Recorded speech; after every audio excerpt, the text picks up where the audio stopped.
하나님께서라는 제목으로 저희가 이 시간 함께 말씀을 좀 나누고자 합니다. 혹시 성도님들께서 그 영화를 기억하실지는 모르겠지만 한 10년 정도 전에 2013년도에 변호인이라는 영화가 개봉된 적이 있었습니다. 그 영화는 영화배우 송강호 씨가 주연으로 있으면서 1,000만을 넘게 이렇게 기록했던 되게 잘 되었던 영화였는데요.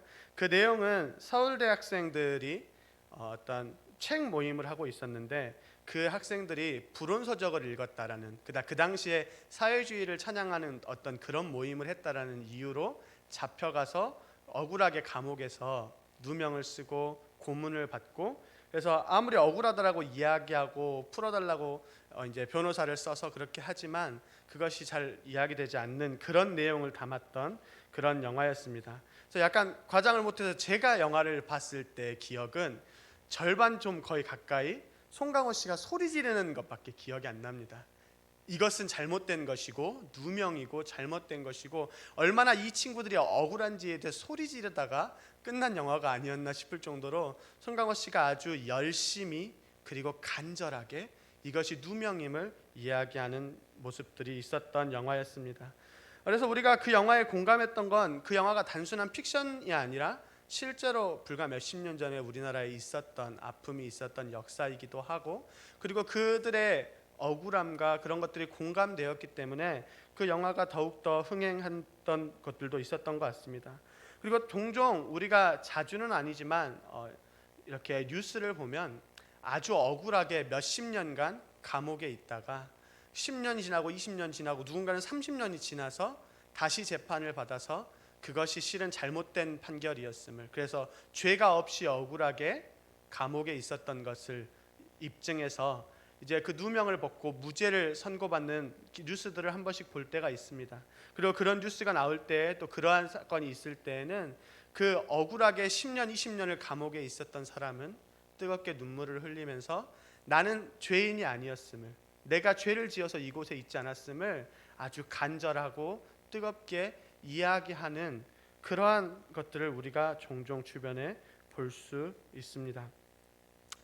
이처럼 우리는, 그리고 사람은 누구나 억울한 일을 당하고 누명을 쓰게 되면 어떻게 해서든 무죄를 입증하고자 합니다.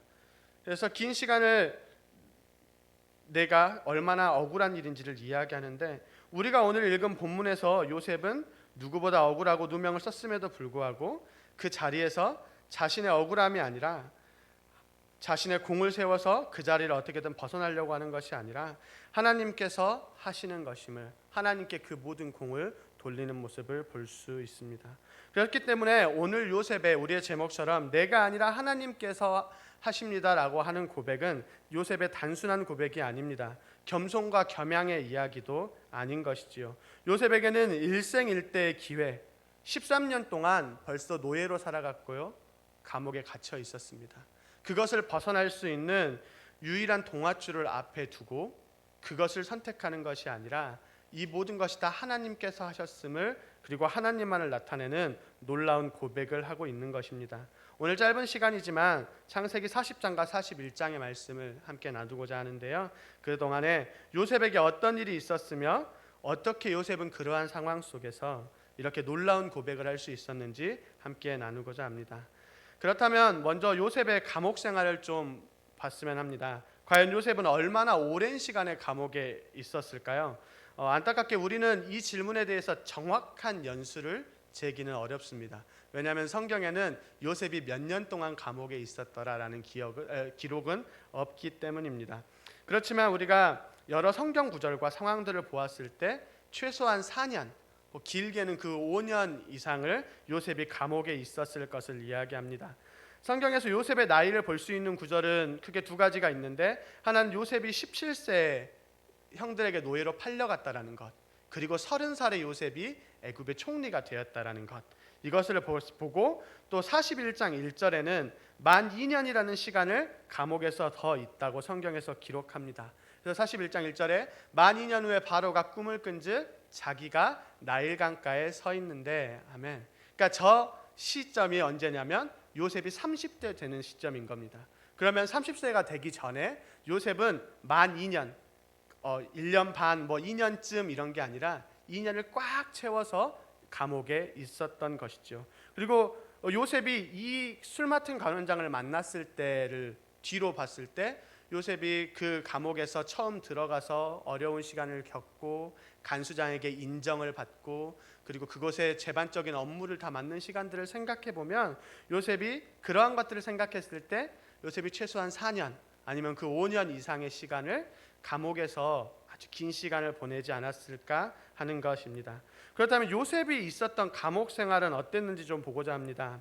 이 질문에도 우리는 정확한 답을 할 수는 없죠. 왜냐하면 기간과 마찬가지로 성경에서도 요셉의 감옥 생활이 어땠는지 그 생활에 대해서 자세하게 기록하고 있지는 않습니다. 하지만 우리가 생각해 볼 수 있는 말씀 구절들이 몇 개 있기 때문에 우리 함께 좀 보고자 합니다. 39장 20절인데요. 이에 요셉의 주인이 그를 옥에 잡아 가두니 그 옥은 왕의 죄수를 가두는 곳이었더라. 요셉이 옥에 갇혔으나. 이어서 40장 3절입니다. 그들을 친위대장의 집 안에 있는 옥에 가두니 곧 요셉이 갇힌 곳이라. 아멘. 첫째 말씀에서 오늘 요셉이 갇혀 있는 감옥은 일반적인 감옥이 아니라 왕의 죄수들을 가두는 감옥임을 이야기하고 있습니다. 즉 일반 죄인들을 가두는 것보다는 왕의 죄수들, 정치범이나 상당한 권력을 가진, 그러니까 왕에게 죄를 지을 수 있을 정도로 권력을 가진 죄수들, 관료들이 들어오는 감옥임을 알 수 있습니다.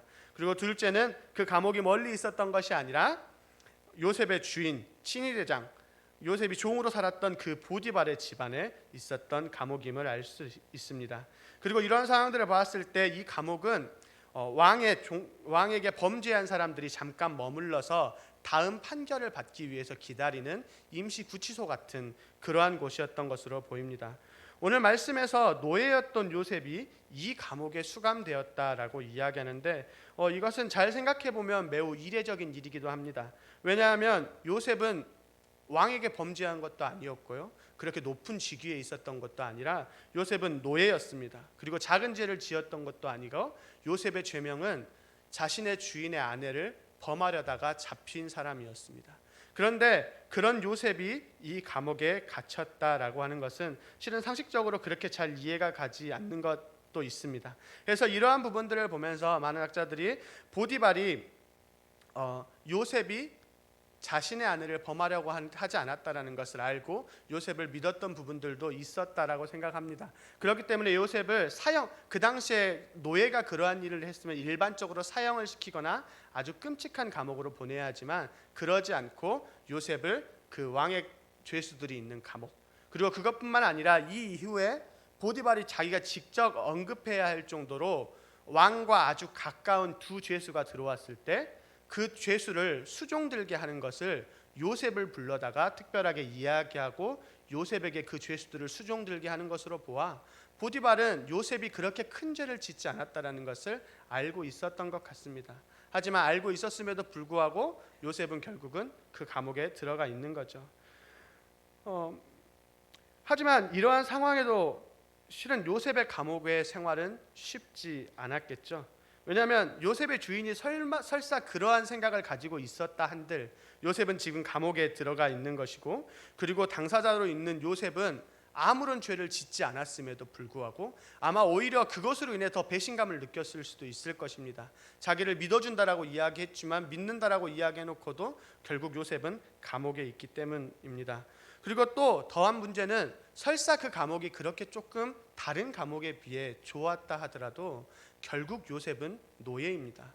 그곳에 들어오는 왕의 죄수들처럼요 높은 관직에 좋은 가문에 있었던 사람도 아니라 요셉은 그저 히브리 사람, 어디에서 잡혀온지도 모르는 노예로서 그곳에 있었기 때문입니다.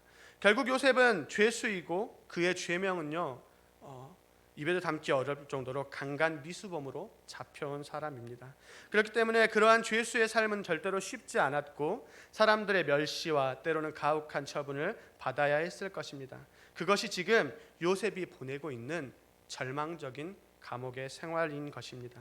아마 요셉의 생애를 통틀어서 가장 힘들고 어려운 시간을 꼽으라고 한다면 이 감옥에 있는 시간일 것입니다.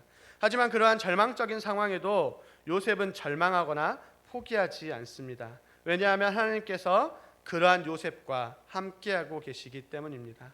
조금 길지만 우리가 말씀 한 구절을 좀 읽었으면 좋겠는데요. 창세기 39장 20절에서 23절입니다. 네, 저희 성경을 찾으실 수 있는 분들은 그것도 앞에 또 떠 있으니까 우리 다 함께 읽겠습니다. 이에 요셉의 주인이 그를 잡아 옥에 가두니 그 옥은 왕의 죄수를 가두는 곳이었더라. 요셉이 옥에 갇혔으나 여호와께서 요셉과 함께 하시고 그에게 인자를 더하사 간수장에게 은혜를 받게 하시매 간수장이 옥중 죄수를 다 요셉의 손에 맡김으로 그 재반 사물을 요셉이 처리하고 간수장은 그의 손에 맡긴 것을 무엇이든지 살펴보지 아니하였으니 이는 여호와께서 요셉과 함께 하심이라. 여호와께서 그를 범사에 형통하게 하셨더라. 아멘. 이것이 요셉이 절망적이고 힘든 상황 속에서도 포기하지 않고 살아갈 수 있는 이유였습니다. 그리고 우리가 이 세상을 살아가며 때로는 요셉과 같이 절망적이고 힘든 상황이 주어질 때에도 포기하지 않고 절망하지 않고 살아가야 할 이유인 것입니다. 실은 세상의 시선으로 바라보면 이게 도대체 무슨 말인가 할 수 있습니다. 하나님을 제대로 알지 못하고 그분의 사랑이 어떠한지 느껴보지 못한 사람들에게는 결국 요셉은 노예로 팔렸고 죄수가 되었고 그리고 껏해봐야 감옥에서 조금 잘 된 거 아니야? 어떻게 이런 것을 하나님께서 사랑하신다라고 이야기하고 형통한다라고 이야기하냐라고 이야기할 수 있을 것입니다. 하지만 요셉은 달랐습니다. 요셉은 그렇게 생각하는 것이 그렇게 생각하지 않았고 포기하지도 않았고 요셉은 그 안에서 하나님을 의지하면서 살아갔습니다. 정확히 말하면 요셉이 그 상황을 포기하고 요셉이 모든 것을 내려놓은 것이 아니라 하나님께서 그 요셉을 붙잡고 계셨습니다. 하나님이 요셉의 옆에 함께 하셨고 서 계셨기 때문에 요셉은 자기가 포기하고 싶어도 자기가 내려놓고 싶어도 그럴 수 없었던 것입니다. 그렇기 때문에 지금 요셉의 삶은 버림받은 상황이 아니었습니다. 그 순간에도 하나님이 옆에서 요셉을 격려하시고 연단하시고 계셨기 때문입니다. 그렇기 때문에 요셉은 하나님의 은혜 가운데 살아가고 있는 것입니다. 그래서 요셉이 보디발의 아내의 유혹에도 담대하게 하나님 앞에 범죄할 수 없음을 선포하는 것입니다. 그렇게 살았기 때문에 요셉에게 꿈을 물었을 때 그 꿈을 대답할 때 제가 그것을 풀어볼게요 라고 이야기하는 것이 아니라 하나님께 그 해답이 있고 하나님께서 그것을 이야기해 주실 것이라고 고백하고 있는 것입니다. 우리의 삶 가운데에서도 세상의 시선으로 바라보았을 땐 절망적이고 힘든 시간들은 반드시 찾아옵니다. 사람들만이 나를 버린 게 아니라 이 정도면 하나님께서도 혹시 나를 보고 계시지 않은 건 아닌가 하는 순간도 저희에게 있습니다. 그런 상황은 항상 엎쳐서 덮쳐서 오고 산 넘어 산이라고 이야기할 정도로 꼬리에 꼬리를 물고 들어옵니다. 하지만 우리가 그러한 순간에 오늘의 말씀을 기억하셨으면 좋겠습니다. 하나님께서는 요셉과 함께 하셨고 그리고 오늘 우리와도 함께 하신다라고 이야기하십니다. 오늘 성경 말씀 한 구절 더 읽었으면 하는데요. 히브리서 13장 5절 6절입니다. 혹시 띄워주시면 저희 우리 한 목소리로 다 같이 읽겠습니다. 돈을 사랑하지 말고 있는 바를 족한 줄로 알아. 그가 친히 말씀하시기를 내가 과연 너희를 버리지 아니하고 너희를 떠나지 아니하리라 하셨느니라. 그러므로 우리가 담대히 말하되 주는 나를 돕는 이시니 내가 무서워하지 아니하겠노라. 사람이 내게 어찌하리요 하노라. 아멘. 이 말씀은 하나님께서 지금 우리에게 하고 계시는 약속의 말씀입니다. 오늘 요셉의 상황 속에서 요셉과 함께하며 요셉을 형통하게 하신 하나님께서 오늘을 살아가는 우리에게도 결코 버리지 않겠다고 떠나지 않겠다라고 약속하고 계십니다. 또한 우리를 도우시는 분이심을 분명하게 이야기하시는 것입니다. 우리는 이러한 하나님의 사랑 가운데 살아가는 승리한 그리스도인들입니다. 그렇기 때문에 우리에게 고난이 찾아와도 혼자가 아니며 그렇기 때문에 우리는 절망할 필요도 슬퍼할 필요도 없는 것입니다. 제가 원래는 이 말씀을 준비하면서 그림 하나를 좀 함께 나누고 싶었는데 제가 너무 옛날에 봤던 그림이라 찾지를 못해서 제가 간단하게 말로 좀 설명하면서 넘어가려고 합니다. 제가 좋아하는 그림이 있는데요. 예전에도 한번 말씀 때 나눴던 적이 있었는데 모래사장에 아주 길게 발자국이 나 있는 그림입니다. 근데 그 모래사장에는요, 발자국이 두 명이 같이 가는 두 개의 발자국이 이렇게 찍혀 있습니다. 그리고 가는 길 중간에 보면 유리라던가 아주 위험하고 뜨거운 불이 있고 어려운 그런 것들이 있을 때에는 발자국이 하나만 찍혀 있는 겁니다. 그리고 다시 그 어려운 시간들을 지나서 부드러운 모래가 나오면 다시 발자국이 두 개가 찍혀 있습니다. 그리고 그 그림 밑에는 질문과 답이 아주 짧게 적혀 있는데요. 그 질문에는 하나님, 왜 제가 힘들고 제가 아프고 어려운 시간에는 저만 혼자 그 길을 걷게 하셨어요? 라는 질문이었고, 그 밑에 하나님의 대답으로는 그렇게 적혀 있는데, 얘야, 내가 그 시간에는 너가 혼자 걸은 것이 아니라 그 시간에, 그 어려운 시간에는 내가 너를 업고 건너간 것이란다 라고 적혀 있는 그림이었습니다. 이것이 하나님의 사랑입니다. 그렇기 때문에 요셉이 무너지지 않았고 요셉이 그 안에서 하나님과 함께하는 삶을 살아가는 것입니다. 우리의 삶의 때때로 고난과 힘든 시간은 찾아옵니다. 그리고 그럴 때마다 너무나도 힘들고 고통스럽지만 그때 우리가 혼자가 아님을 기억하셔야 합니다. 우리와 항상 함께 하신 하나님이 계시고, 그리고 우리가 그러한 힘든 시간 동안에 하나님께서 우리를 업고 도우며 건너가시는 분임을 기억하셨으면 좋겠습니다. 그렇기 때문에 요셉은 오늘 그 절망적인 상황 가운데에서도 형통한 삶을 살아갔다라고 성경에서는 기록합니다. 그리고 오늘 감옥에 두 명의 관원장이 들어올 때 그들의 수종을 맡게 되는 것이죠. 40장 4절인데요. 친위대장이 요셉에게 그들을 수종들게 하매 요셉이 그들을 섬겼더라. 그들이 갇힌 지 여러 날이라. 아멘. 두 명의 죄수가 들어옵니다. 요셉에 있는 감옥에 두 명의 죄수가 들어왔는데, 한 명은 바로의 술잔을 담당하는 사람이었고 한 명은 떡 굽는 사람이었습니다. 역사적으로 보면 왕의 술잔을 맡는다는 것은 단순하게 술을 따라 시중하는 일 혹은 그냥 술을 꺼내오는 그런 자리가 아닙니다. 왕의 옆에 가장 가까운 자리에서 왕의 가장 믿을 만한 사람이고, 왕의 자문과 국정을 논의하며 오늘날의 비서실장에 해당하는 자리였습니다. 또한 떡 굽는 관원장 역시 그 당시에 떡을 굽는다라는 것은 제사에 사용하는 음식을 담당하는 사람으로, 고대 근동 사회에서 제사의 음식에 관련된 사람은 신성한 일을 하는 사람으로 대우받고 아주 높은 자리에 있는 사람이었습니다. 그렇기 때문에 보디발의 집에서도 요셉이 다른 것들은 마음대로 할 수 있었다라고 기록하지만 보디발이 먹는 음식 그리고 그 떡에 관련된 것은 요셉이 손을 대지 못하도록 하는 모습만 보아도 그러한 것들을 더욱더 잘 알 수 있습니다.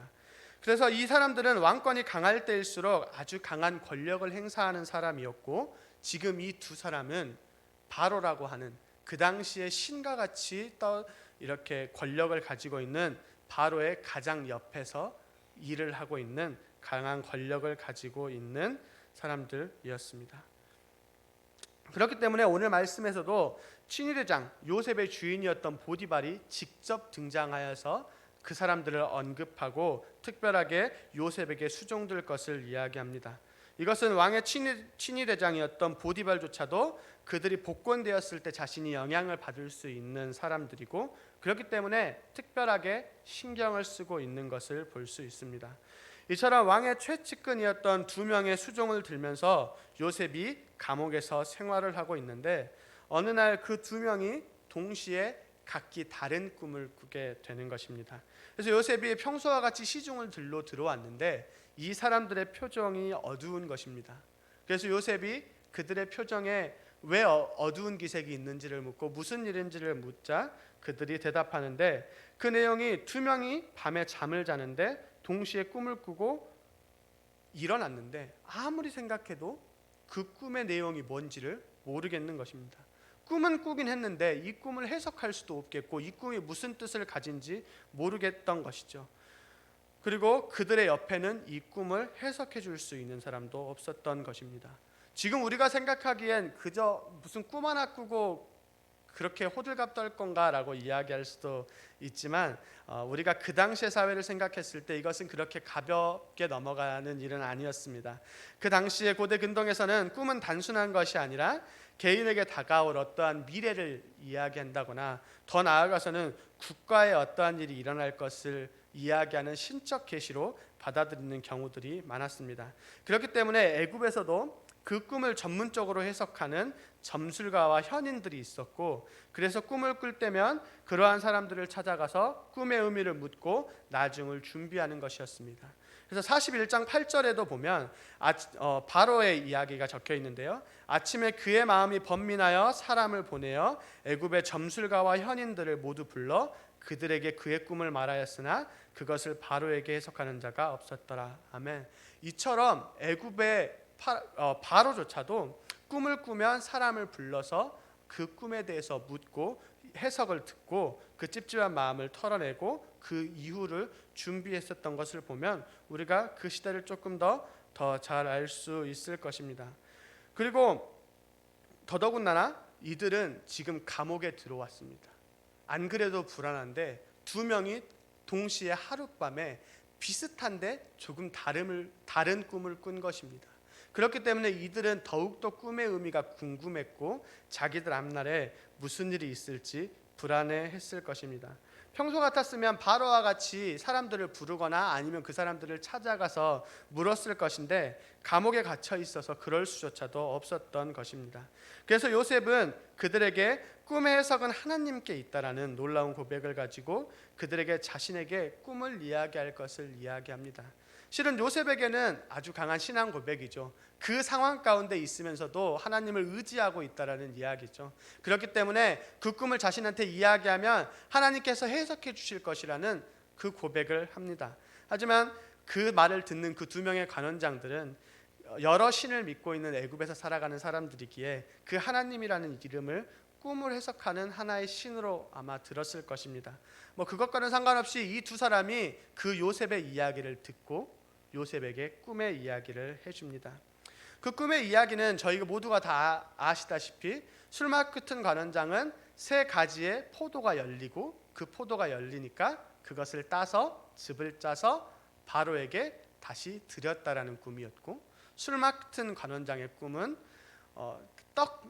떡이 있는 광주리, 왕에게 바칠 떡에 있는 광주리 3개를 머리에 이고 가고 있었는데 새들이 날아와서 그 떡들을 먹어버렸다라는 꿈이었죠.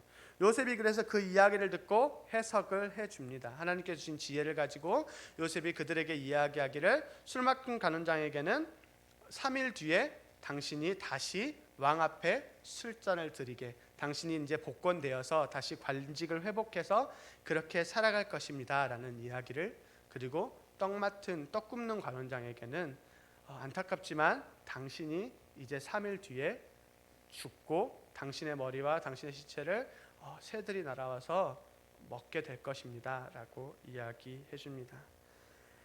요셉은 하나님께서 주신 지혜로 이 꿈을 해석하고 그리고 이 일이 정말로 일어날 것을 알고 있었습니다.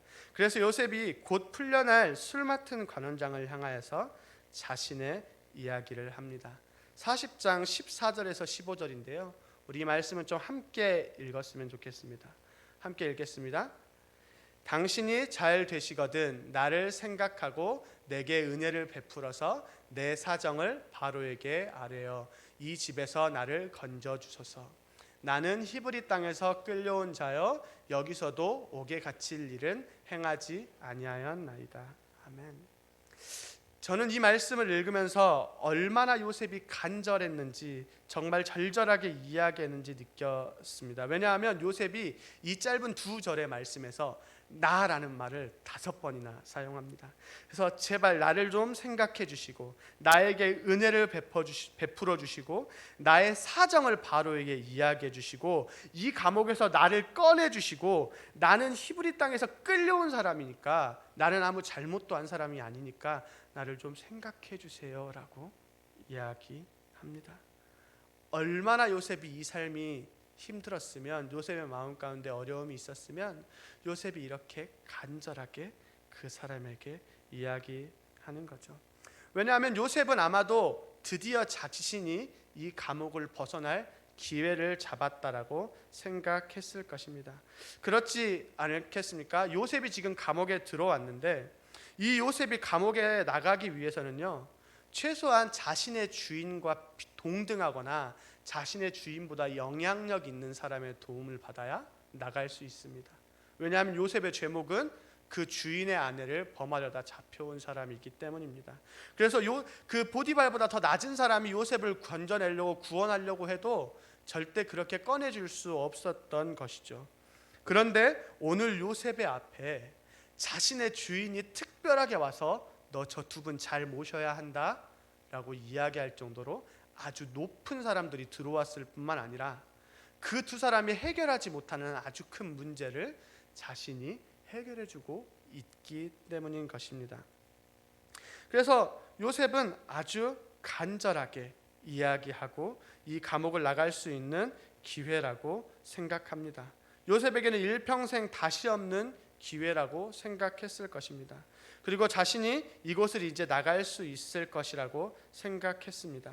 그렇기 때문에 요셉은 자신에게 은혜를 베풀어 달라고 간절하게 이야기하고 있는 것이죠. 그리고 실제로 요셉이 그 꿈을 해석하고 3일 뒤에는 바로의 생일이 있습니다. 그리고 그 바로의 생일 잔치에서 요셉이 꿈을 해석하였던 것처럼 한 명은 복권되어 잔을 다시 바로에게 드리고 한 명은 사형을 당하게 됩니다. 요셉은 이제 됐다라고 생각했을 것입니다.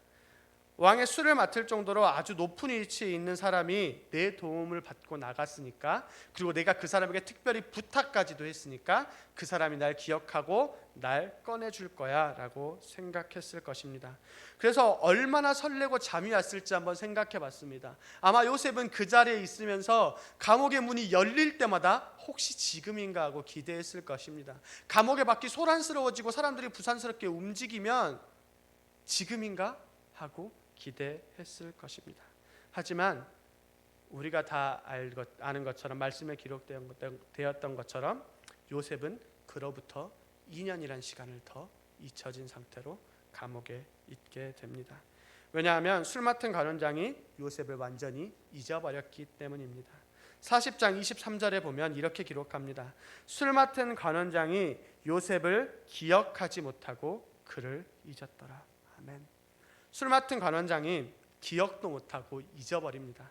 성경에서는 오늘 말씀에서는요, 기억하지 못한다와 잊었다라는 똑같은 말을 중복해서 사용할 정도로 이 술 맡은 관원장이 그 감옥을 나가는 순간에 요셉을 완전하게 잊어버린 것입니다. 2년 뒤에 바로의 꿈을 아무도 해석하지 못했을 때 그제서야 술 맡은 관원장이 기억하지만 그 관원장은 2년이란 시간 동안에 요셉을 완전하게 잊어버리고, 요셉은 2년이란 시간 동안 감옥에서 다시 하나님의 때를 기다리며 인간에게 기대는 것이, 인간에게 은혜를 구하는 것이 얼마나 헛된 것인가를 배워가고 하나님을 더욱더 온전하게 의지하는 것을 배워갑니다.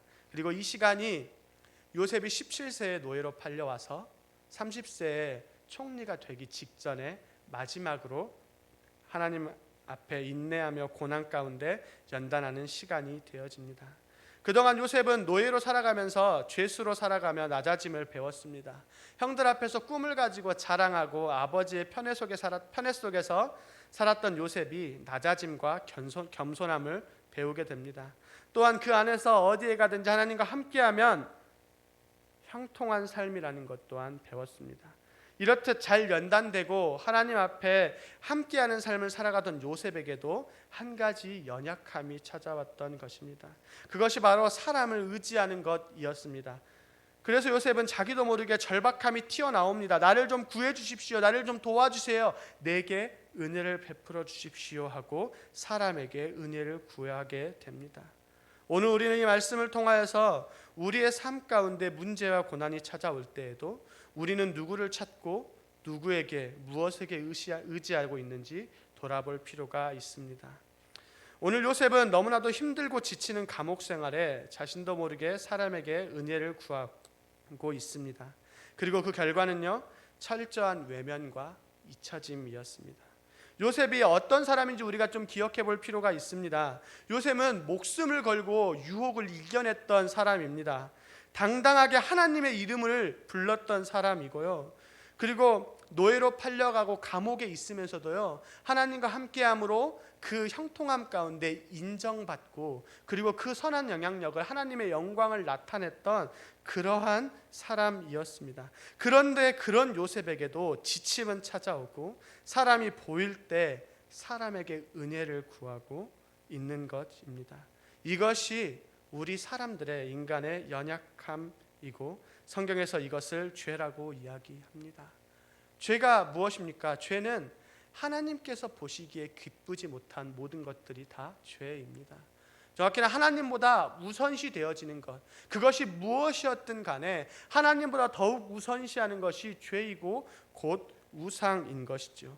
때로는 우리에겐 너무나도 합리화할 이유들이 많이 있습니다. 오늘 요셉의 상황을 보면 과연 이 요셉의 선택을 죄라고 이야기할 수 있겠습니까?